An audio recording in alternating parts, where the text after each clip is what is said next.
Assalamualaikum warahmatullahi wabarakatuh. Pembelajaran kita hari ini kita akan belajar tentang introduction dari akuntansi manajemen. Oke, ini adalah pertemuan pertama kita, yaitu akuntansi manajemen. Nah, di sini saya akan menjelaskan apa itu mata kuliah akuntansi manajemen, deskripsi mata kuliah akuntansi manajemen. Jadi akuntansi manajemen ini nanti berbobot 3 SKS. Kita akan menggunakan buku Hansen Mawon, buku 1 dan 2, edisi 8. Nah, muatan yang terkandung dalam materi ini, apa sih mata kuliah ini? Jadi mata kuliah ini akan menjelaskan berbagai konsep, kemudian metode, dan perekayasaan dalam melakukan penyusunan laporan keuangan yang akan dipergunakan oleh pihak intern atau manajemen dalam pengambilan keputusan manajerial. Jadi di sini ada keywordnya, yaitu akuntansi manajemen ini dipergunakan oleh pihak intern atau manajemen dalam pengambilan keputusan.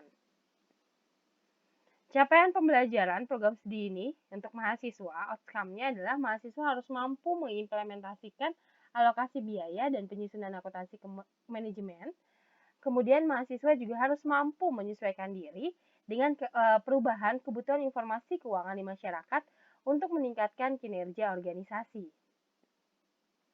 Untuk peta kompetensi mata kuliah akuntansi manajemen ini terdiri dari 16 pertemuan. Di pertemuan pertama kita akan belajar tentang pengantar akuntansi manajemen. Kemudian nanti di pertemuan 8 ini ada UTS.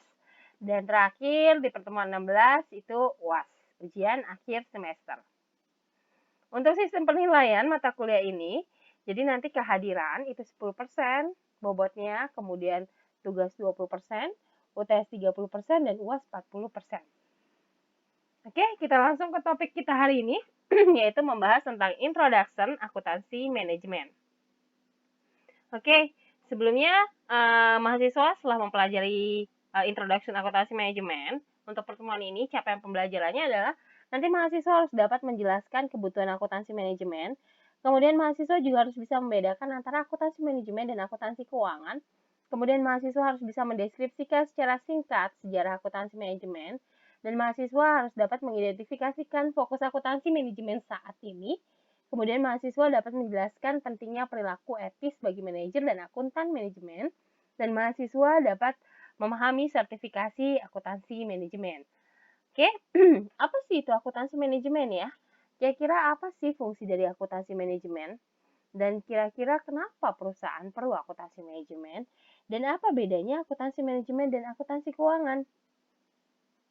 Oke, jadi masalah pokok dari perusahaan adalah bagaimana perusahaan dapat bertahan dan bagaimana perusahaan dapat memenangkan persaingan. Oke, dari informasi akuntansi manajemen inilah nanti yang dapat membantu mengidentifikasikan dan menyelesaikan masalah serta mengevaluasi kinerja. Nah, informasi akuntansi manajemennya seperti apa sih yang dapat membantu masalah perusahaan? Contoh kasus di sini adalah perusahaan pelayaran.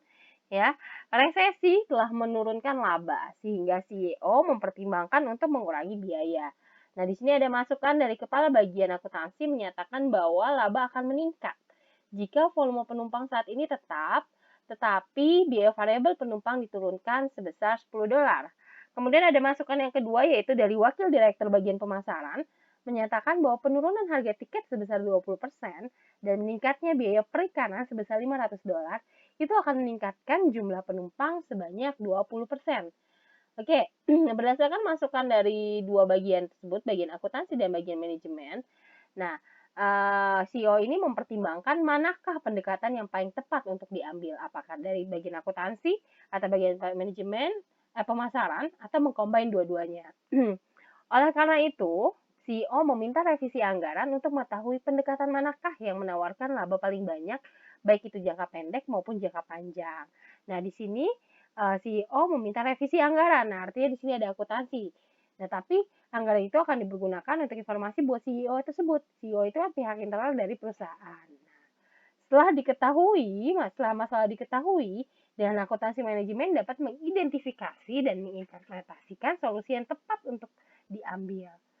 Oke, setelah itu kita harus bisa membedakan antara akuntansi manajemen dan akuntansi keuangan.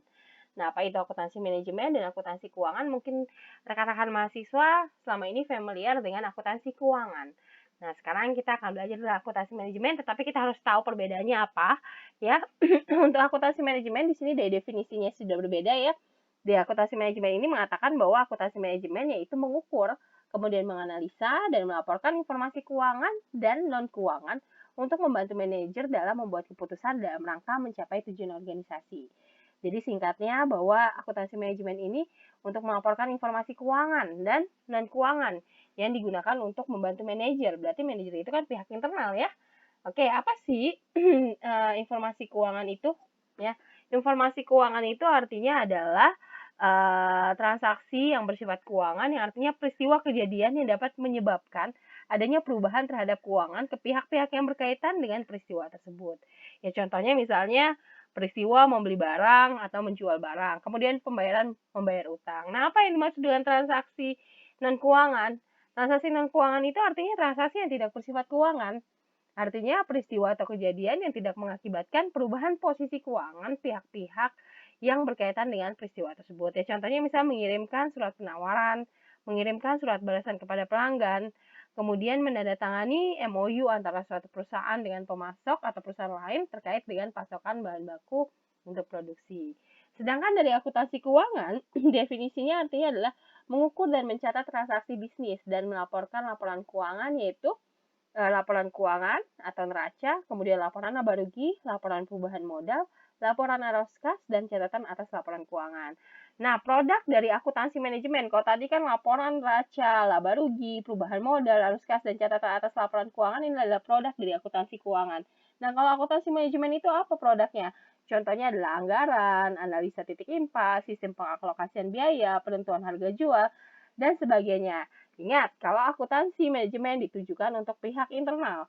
Beda dengan akuntansi keuangan. Akuntansi keuangan ditujukan untuk pihak eksternal. Contohnya yaitu investor, calon investor, pemerintah, kreditor, dan supplier. Perbedaan lainnya adalah dari pedoman, untuk akuntansi keuangan ini dibatasi oleh namanya PABU, yaitu Prinsip Akuntansi Berlaku Umum atau SAK, Standar Akuntansi Keuangan. Untuk akuntansi manajemen itu tidak dibatasi oleh prinsip atau apapun ya, prinsip tertentu ya. Kemudian untuk akuntansi keuangan ini perlu adanya pemeriksaan atau audit oleh pihak akuntan publik yang independen. Berbeda dengan akuntansi manajemen ini tidak perlu dilakukan pemeriksaan oleh pihak eksternal. Oke, aspek dari akuntansi keuangan sesuai dengan standar, sedangkan aspek dari akuntansi manajemen ini meliputi akuntansi biaya, manajemen sumber daya manusia, pemasaran, dan sebagainya. Oke, kita akan belajar tentang sejarah singkat dari akuntansi manajemen. Jadi akuntansi manajemen ini sebenarnya muncul pada tahun 1887, yaitu dengan adanya buku akuntansi manajemen pertama muncul dengan judul bernama Factory Account. Kemudian pada tahun 1917, yaitu Alexander Hamilton, salah satu Bapak pendiri Amerika Serikat yang merupakan ahli dari hukum dan bisnis, mengeluarkan gagasan tentang pusat-pusat produksi pada akuntansi manajemen, yaitu salah satu contohnya itu konsep tarif tenaga kerja per jam. Kemudian tahun 1930, sejalan dengan kelahiran pasar modal di Amerika Serikat, tugas akuntansi manajemen adalah menyajikan laporan keuangan yang objektif, auditable, dan variabel bagi akuntan publik. Nah, tahun 1990 mulai dirasakannya atau banyak ditemukannya praktik-praktik akuntansi manajemen tradisional ini tidak lagi dapat melayani kebutuhan manajerial. Nah, kelemahan ruang lingkup akuntansi manajemen tradisional memunculkan berbagai usaha untuk mengembangkan sistem akuntansi yang baru yang memenuhi kebutuhan lingkungan ekonomi dewasa ini. Kemudian pada awal abad 20 telah dikembangkan teknik-teknik akuntansi manajemen berupa anggaran dan kembalinya investasi atau ROI, Return on Investment. Oke, perkembangan akuntansi jadi pada tahun 1900-an di sini menggunakan namanya historical costing. Apa itu historical costing? Historical costing itu artinya adalah biaya histori. Jadi melihat biaya berdasarkan histori sebelumnya. Jadi misalkan contohnya gini, biaya histori gedung perkantoran senilai 10 juta ketika dibeli 20 tahun lalu, tetapi nilai pasarnya saat ini 3 kali lipat dari angka itu. Jadi biaya histori adalah asli biaya dari aset seperti yang tercatat dalam catatan akuntansi entitas. Kemudian yang kedua ada namanya standar costing atau biaya standar. Nah, setelah biaya standar itu seperti apa sih? Biaya standar itu adalah penjumlahan dari biaya standar dari bahan bahan langsung, kemudian biaya dari tenaga kerja langsung, kemudian ditambah lagi biaya overhead. Itu adalah biaya standar. Kemudian ada tahun 1980-an, yaitu berkembang costingnya yaitu dinamakan ABC atau yang kita singkat itu ABC ya, Activity Based Costing. Apa itu Activity Based Costing? Jadi ABC ini berfokus pada bagaimana pengalokasian biaya overhead, factory overhead atau FOH kepada produk yang dihasilkan oleh perusahaan. Jadi ABC hanya dapat diterapkan pada perusahaan yang memproduksi lebih dari satu macam produk. Pemicu utama pengalokasian FOH ini terhadap produk karena produk-produk diproduksi dengan menggunakan fasilitas bersama. Yaitu contoh misalnya di sini misalnya perusahaan yang memiliki bahan baku tinta memproduksi tidak hanya pulpen namun juga memproduksi spidol dan highlighter.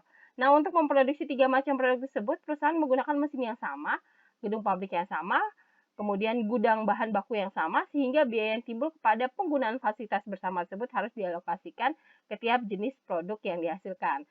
Nah, metode ABC ini memberikan solusi bagaimana cara pengalokasian biaya FOH dengan cara yang lebih akurat karena menggunakan aktivitas sebagai dasar pengalokasian biaya.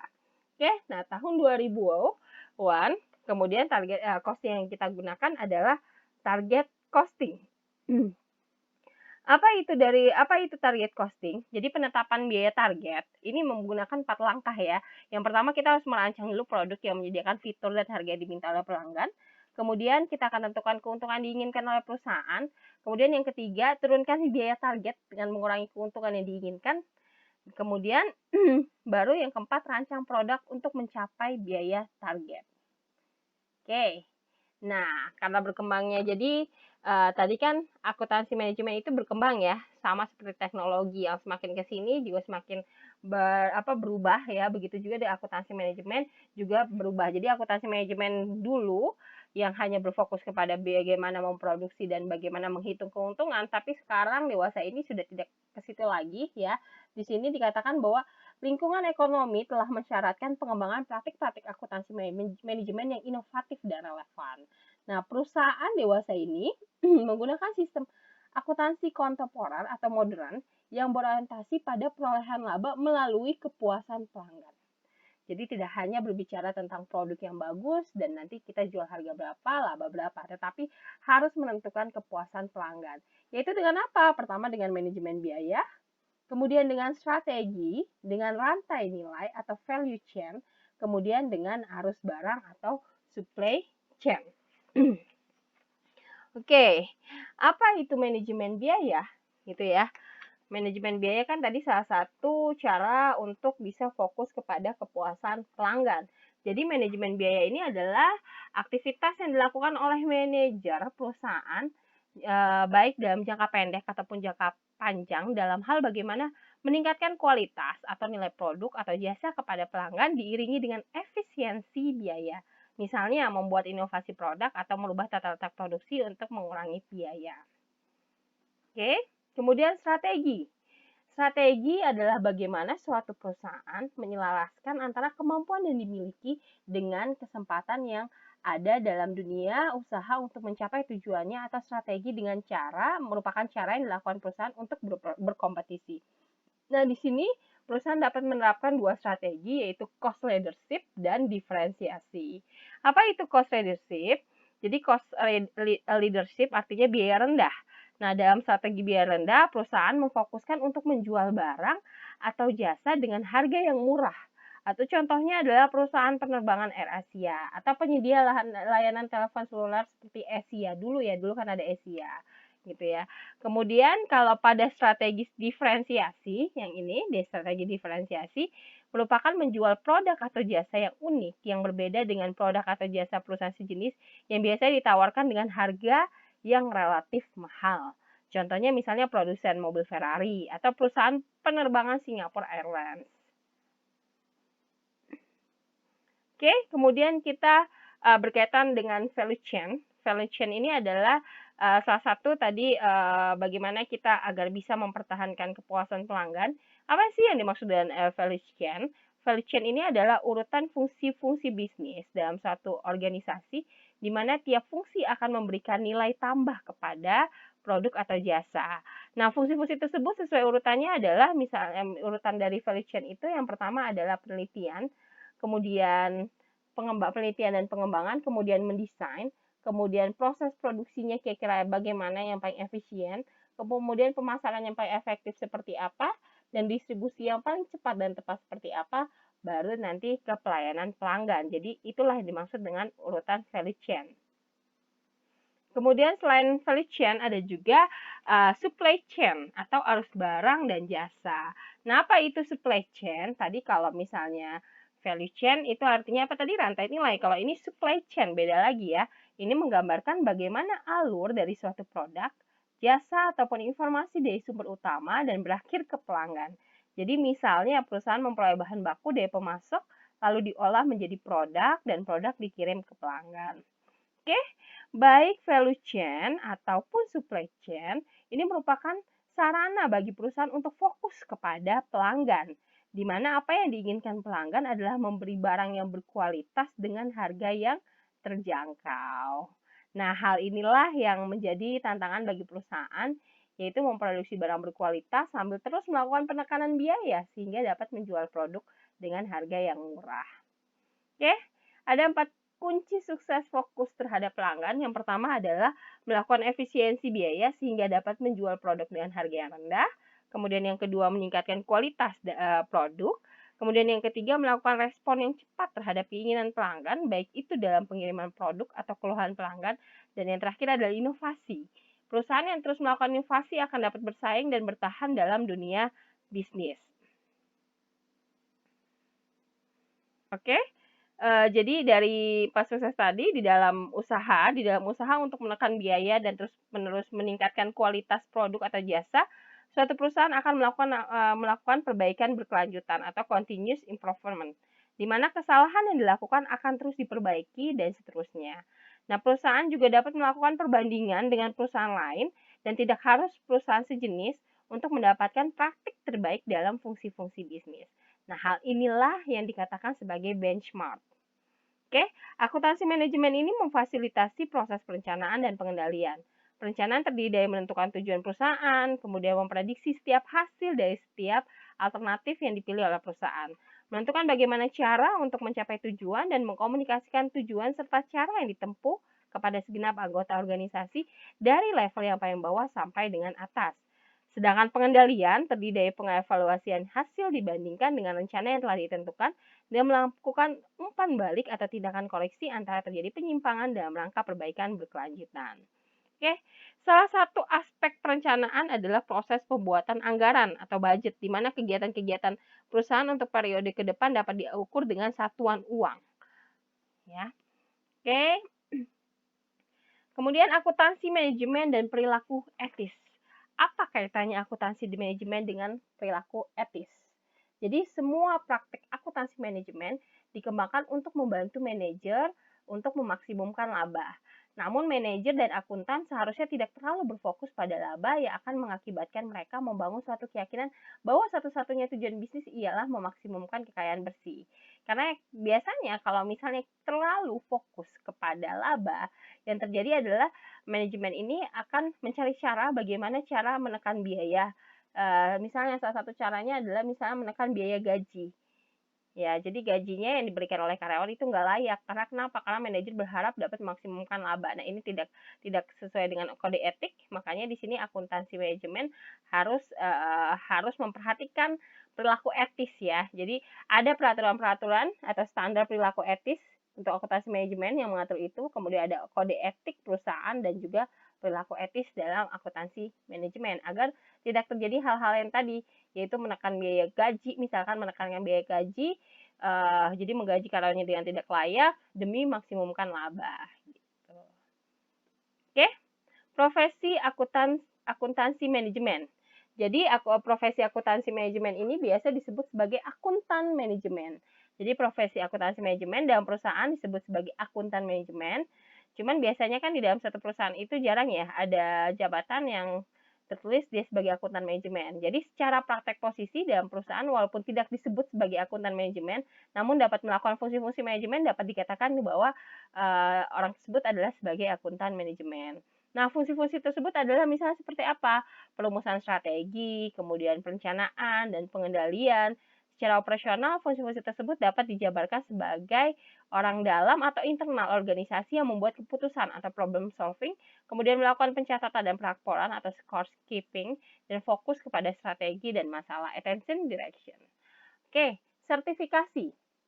Jadi organisasi profesi akuntan si manajemen di Indonesia berada dalam naungan Ikatan Akuntan Manajemen Indonesia yang merupakan bagian dari IAI, Ikatan Akuntan Indonesia. Nah, gelar sertifikasi akuntan manajemen di Indonesia disebut Certified Professional Management Accountant atau disingkat CPMA. Nah, di mana untuk memperolehnya peserta harus menempuh 4 ujian, yaitu analisis lingkungan usaha, manajemen strategik, dan akuntansi manajemen, dan Good GCG atau Good Corporate Governance. Oke, ringkasan untuk materi yang kita pelajari sekarang yaitu yang pertama, akuntansi manajemen itu berfungsi untuk membantu manajer dalam membuat keputusan dalam rangka mencapai tujuan organisasi dan fokus pada pihak internal. Nah, akuntansi manajemen saat ini fokusnya adalah kepada strategi dalam orientasi kepuasan pelanggan, yaitu penetapan posisi strategi, value chain, dan supply chain. Nah, untuk profesi di akuntansi manajemen atau akuntan manajemen harus memperhatikan kode etik dalam prakteknya. Jangan terlalu berfokus pada laba. Nah, untuk sertifikasi, gelar sertifikasi akuntan manajemen di Indonesia disebut Certified Professional Management Accountant atau CPMA. Oke, thank you. Untuk materi hari ini kita sudah selesai. Semoga rekan-rekan mahasiswa enjoy dengan pelajaran pertemuan pertama kita, yaitu tentang Introduction Akuntansi Manajemen. Nah, oke. Untuk quote hari ini adalah pendidikan adalah paspor masa depan. Karena hari ini adalah milik mereka yang mempersiapkannya hari ini.